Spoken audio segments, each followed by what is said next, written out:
에스겔 32장 1절부터 16절입니다. 8절까지 읽겠습니다.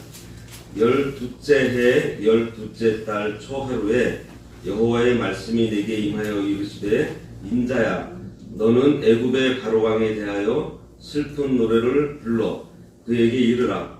너를 여러 나라에서 사자로 생각하였더니 실상은 바닷 가운데의 큰 악어라. 강에서 튀어 일어나 발로 물을 휘저 그 강을 더럽혔도다. 주 여호와께서 이같이 말씀하셨느니라. 내가 많은 백성의 무리를 거느리고 내 그물을 내 위에 치고 그 그물로 너를 끌어오리로다. 내가 너를 무태버리며 들에 던져 공중의 새들이 내 위에 앉게 할 것이며 온 땅의 짐승이 너를 먹어 배부르게 하리로다. 내가 내 살점을 여러 산에 두며 내 시체를 여러 골짜기에 채울 것이며 내 피로 내 헤엄치는 땅에 물되듯 하여 산에 미치게 하며 그 모든 개천을 채우리로다. 내가 너를 불 끄듯 할 때에 하늘을 가리어 별을 어둡게 하며 해를 구름으로 가리며 달이 빛을 내지 못하게 할 것이며 하늘의 모든 밝은 빛을 내가 내 위에서 어둡게 하여 어둠을 내 땅에 베풀리로다. 주 여호와의 말씀이니라. 오늘 본문을 통해서 오늘 본문은 바로의 멸망에 대한 애가입니다. 그동안 그 에스겔 우리가 새벽 예배 시간마다 들으시면서 많이 힘드셨을 텐데 이런 심판 예언에 대한 말씀이 이제 이 32장에서 끝납니다.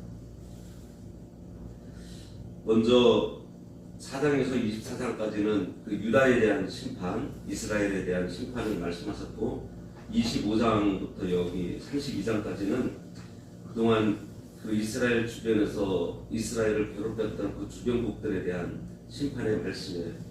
특별히 지금 애굽에 대한 심판의 말씀은 29장부터 32장 무려 4장이나 됩니다. 다른 데는 뭐 1장, 2장 이렇게 짧게 차지하는데 그만큼 지금 애굽하고 이스라엘하고 굉장히 밀접한 관계가 있기 때문에 이스라엘이 당시에 굉장히 부유한 나라였고 또 그 근동 지역에서 굉장히 부유한 나라였습니다. 그러다 보니까 그 바로 옆에 붙어 있던 그 이스라엘이 이 애굽을 많이 의지했어요. 그리고 이 바로 같은 경우는 너무나 이 나일강이라는 그 큰 강이 있어가지고 이 곡창지대를 이루면서 부도 많이 쌓고 또 뭐 초창기 애굽 같은 경우는 또 덕도 많이 베풀었습니다. 그래서 주변에서 이 애굽을 의지하고 바라보는 나라들이 많이 있었습니다. 그리고 먼저도 설명을 해드렸지만은 이 보통 이게 침략하는 그런 세력들이 북쪽에 있는데 이 애굽이 이 북쪽 아프리카거든요. 그러다 보니까 그 애굽 주변 아래쪽에 있는 나라들은 애굽이 방패막이가 됐어요. 그러니까 얼마나 의지가 됐는지 몰라요. 그런데 하나님께서 애굽을 그렇게 부유하게 해주시고 참 잘 살게 해주셨는데 이제 애굽이 그것으로 교만해집니다. 교만해지다 못해서 이제 포악해져요. 이제 계속 읽다 보면은 나오는데 악어로 비유를 내고 있습니다. 사실 악어 그러면 굉장히 그 포악한 그런 짐승이잖아요. 그래서 그런 애굽의 몰락을 슬퍼하는 예가가 이 32장에서 지금 나타내고 있습니다. 1절 말씀해 보면은 12째 해 12째 달 초하루에 그랬습니다. 이거는 12째 해는 에스겔이 이제 포로 잡혀간 지 12달, 그러니까 12해, 12년이 되던 해입니다. 에스겔이 포로 잡혀간 지 몇 해 만에 예루살렘이 함락됐죠? 11년. 에스겔이 2차 포로 잡혀가고서 11년 만에 이제 3차로 바벨론이 예루살렘을 침략하면서 완전히 이제 멸망하게 되죠. 그래서 예루살렘이 멸망당한 지 1년이 지난 해입니다. 예루살렘 멸망당한 해가 몇 년인지 아세요? 주전 586년. 그러니까 585년, 주전 585년입니다. 이때 에스겔에게 임한 예언입니다. 2절에 인자야 너는 애굽의 바로왕에 대하여 슬픈 노래를 불러 그에게 이르라. 너를 여러 나라에서 사자로 생각하였더니 실상은 바다 가운데 큰 악어라. 강에서 튀어 일어나 발로 물을 휘저 그 강을 더럽혔도다. 그랬습니다. 예전에는 젊은 사자로 비유되었는데 지금 여기는 나일강의 악어로 지금 비유를 하고 있습니다. 이 예전에는 이 젊은 사자같이 이 바로가 그 애굽 그리고 그 애굽에 정복한 그 나라들 그리고 주변에 있는 국가들을 좀 지혜롭게 통치하고 또 굉장히 긍정적인 그러한 건설적인 그런 공덕을 많이 쌓았었습니다. 근데 지금은 잘 나가다 보니까 포악해졌다 그랬습니다. 애국과 그 주변 열국들에게 이제는 막 피해를 주고 이제 하나님 앞에 이제 심히 교만한 존재가 되어버린 거예요. 이 악어가 강에서 튀어 일어나 발로 물을 휘저 그 강을 더럽혔다고 했는데 이것은 바로가 스스로 이제 교만해져서 이제 자기가 전쟁을 일으키는 거예요. 전에는 남들이 전쟁 일으키는 것을 그 강력한 군대로 자기네 막기만 했는데 이제는 자기가 이제 그 군사력을 가지고서 전쟁을 일으키고 주변을 굉장히 혼란스럽게 만들었다는 것을 말합니다.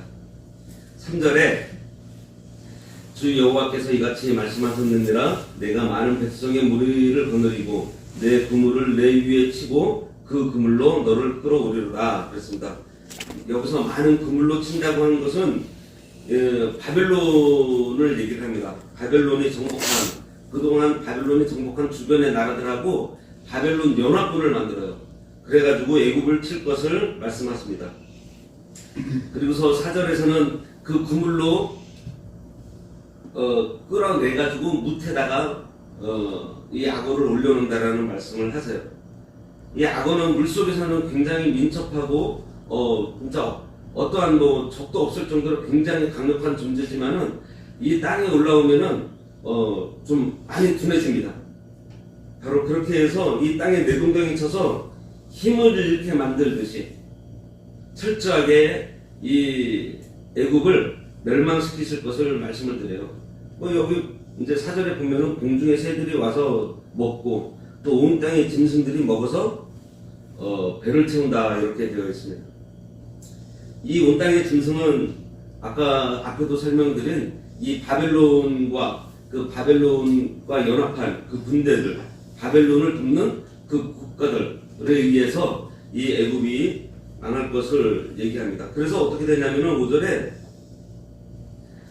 내가 내 살점을 여러 산에 두며 내 시체를 여러 골짜기에 채울 것이며 했습니다. 그 애굽의 산과 그 골짜기에 이 애굽 사람들의 시체로 채워버릴 것이라는 아주 그 강력한 그런 심판. 그리고 6절에는요 그 애굽 사람들의 피가 전에는 그 나일강에서 흐르는 그 물로 인해서 비옥한 땅을 가졌고 그것으로 큰 그 부를 이뤘는데 그 개천과 그러한 땅과 모든 것들을 다 피로 물들인다고 지금 말씀을 하십니다. 이거 생각나는 거 있지 않아요? 애굽에서 출애굽할 때 피제양을 내렸거든요. 지금 이게 586년이니까 출애굽했던 연도가 주전 1446년이에요. 근데 거의 1000년이 돼서 같은 일이 지금 벌어지고 있습니다. 7절 말씀에 보면은 내가 너를 불 끄듯 할 때 하늘을 가리어 별을 어둡게 하며 해를 구름으로 가리며 달이 빛을 내지 못하게 할 것이며 그렇습니다. 애굽 이집트 하면은 우리가 세계 역사를 배울 때에도 보면은 이 4대 문명 발상지입니다. 그래서 굉장히 찬란한 문화를 갖고 있었고 그러한 의미에서 이 애굽은 이 세계의 불빛이라고 해도 과언이 아니었어요. 그리고 이 애굽의 힘, 그리고 이 이집트 문명은 참 그 주변 나라들한테 굉장히 많은 영향을 끼쳤습니다. 그런데 에스겔은 그토록 그 찬란했던 그 빛과 같은 그 애굽이 더 이상 이제 그 빛을 비추지 못할 것이다. 이제 아주 꺼져버릴 것이다. 라고 지금 예언하고 있습니다. 여기서 말하는 이 해와 달과 별은 바로 바로의 영광을 상징하고 있어요. 바로의 영광. 그래서 그 바로의 영광, 빛을 잃어버린다는 거예요.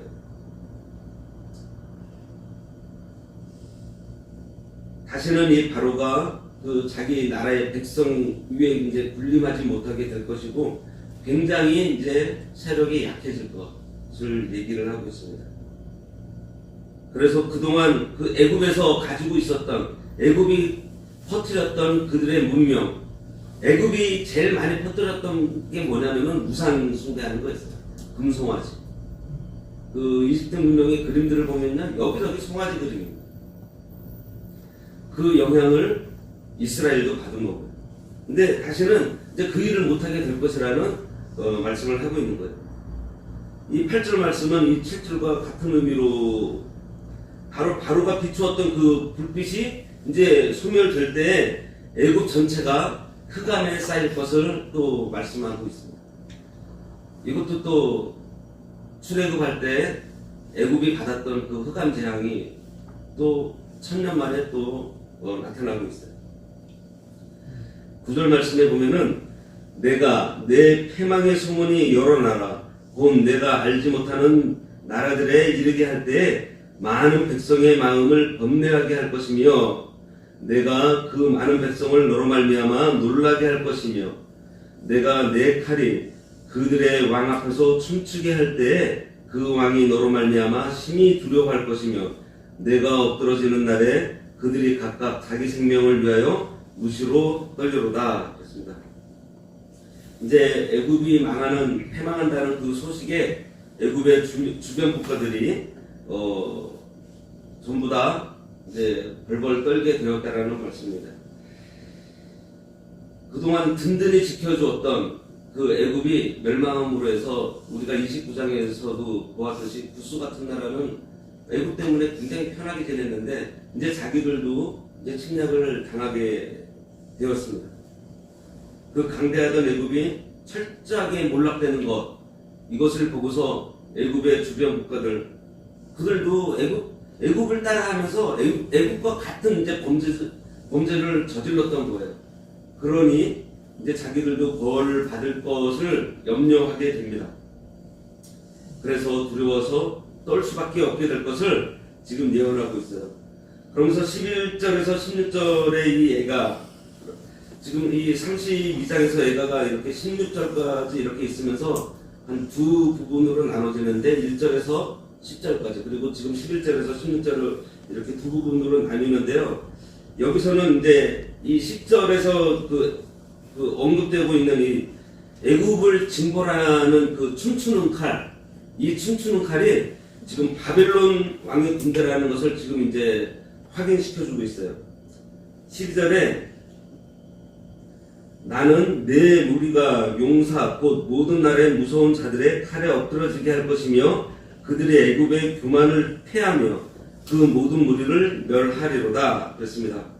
애굽의 교만을 꺾는 것이 이제 하나님께서 이 바벨론을 이용해서 애굽을 멸망시키는 가장 큰 그 목적인 것을 지금 알 수 있어요. 결국은 지금 여기서도 얘기하는 게 뭐냐면은 교만하면은 반드시 망한다는 거예요. 13절에 내가 또 그 모든 짐승을 큰 물가에서 멸하리니 사람의 발이나 짐승의 굽이 다시는 그 물을 흐르지 못할 것이며 그랬습니다. 여기 사람의 발이나 짐승의 굽이 다시는 그 물을 흐르지 못할 것이라고 했는데 이제 이 바로를 지금 앞에서 봤듯이 이 강을 굉장히 더럽히는 악어라고 표현했던 것을 이게 연관지어서 보면은 왜 하나님께서 애굽 땅에 일정 기간 동안 사람이나 짐승이 거하지 못하도록 이렇게 황무하게 하신 이유를 이제 지금 설명하고 있는 거예요. 그 이유는 하나님께서 애굽 땅을 이제 엄하게 이제 심판하셔서 사람들이 하나님의 공의를 이제 깨닫게 되는 것은 물론이고요. 이 죄악된 그 무리를 그 땅에서 이제 다 몰아내십니다. 그래서 그 땅이 더 이상 죄악으로 오염되지 않도록 하시려는 거, 뭐 생각나는 거 있지 않으세요? 네. 이제 예수님 재림하실 때가 되면은요, 7년 대환란이 이제 다 끝나고 나서 이 땅을 한번 싹 정화하시는 기간이 있습니다.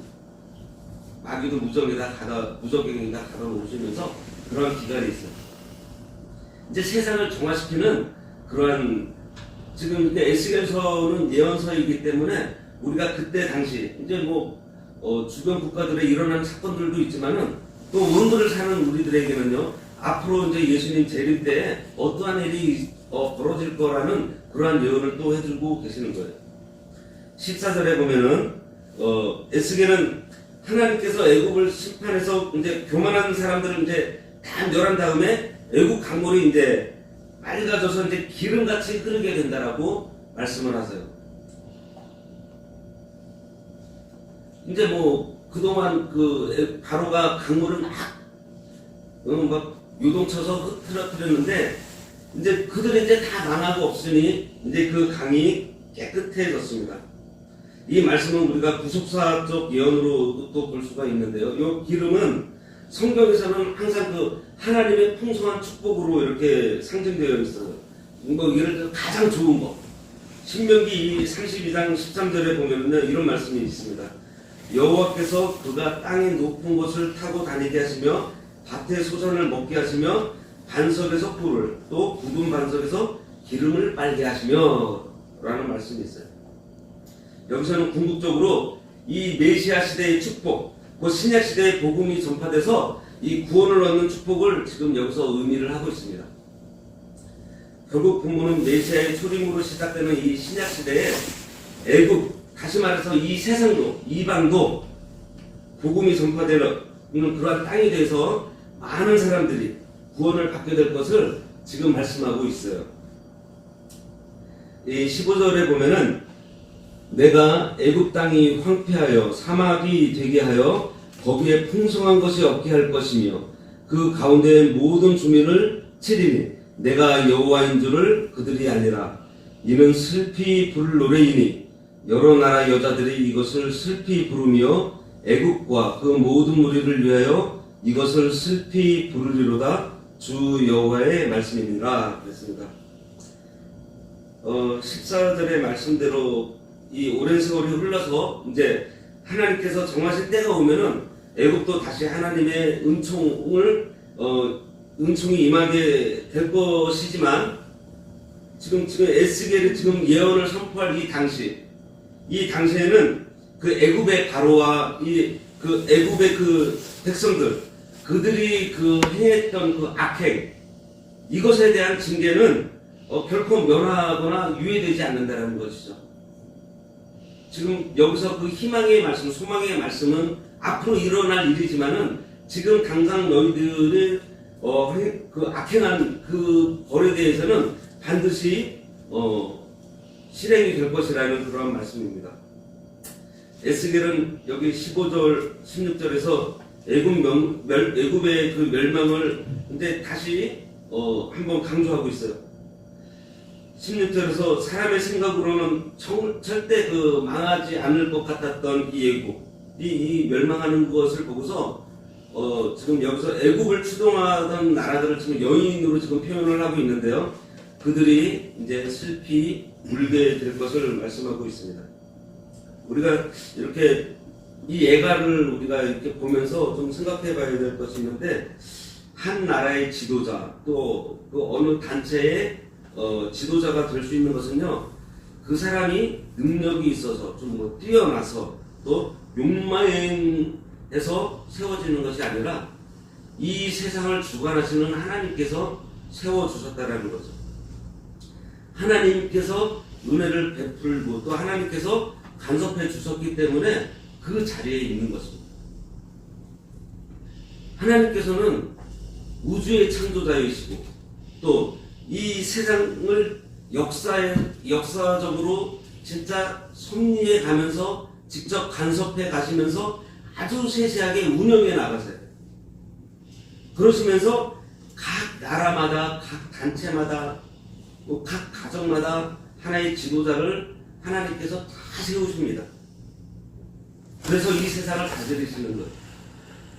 로마서 13장 1절에 보면은 권세들에게 복종하라는 그 이유가 뭐냐면은 그 권세를 하나님께서 주셨기 때문입니다.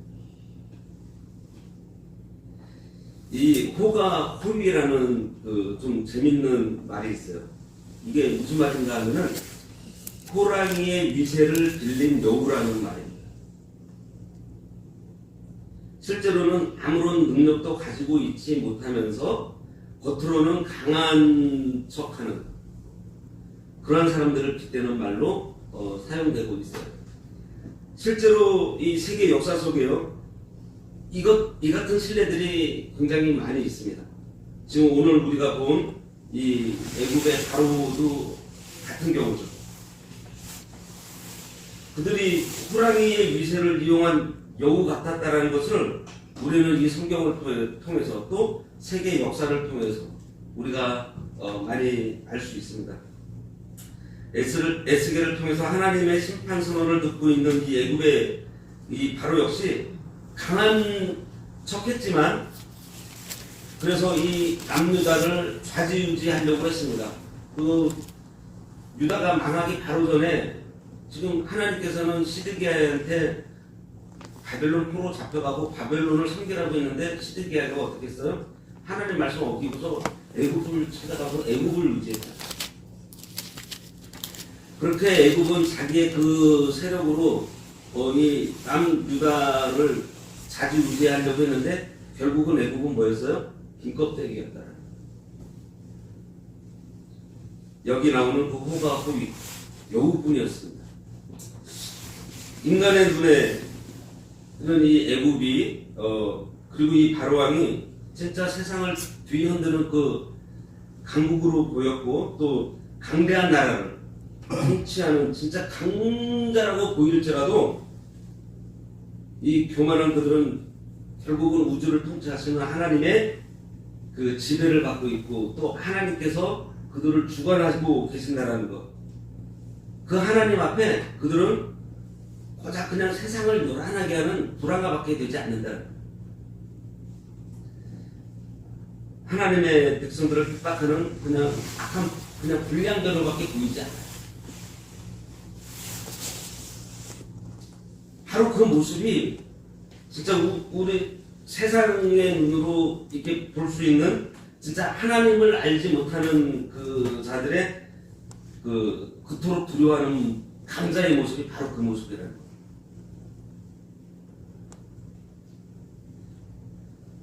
거예요. 시편 1편 4절에 악인들은 오직 바람에 나는 겨와 같도다라는 말씀이 있습니다. 하나님을 의지하지 않는 세상의 이 강자는요, 그냥 바람에 그냥 날아가는 그냥 보잘것없는 겨와 같은 존재예요. 이것을 우리가 알아야 돼요.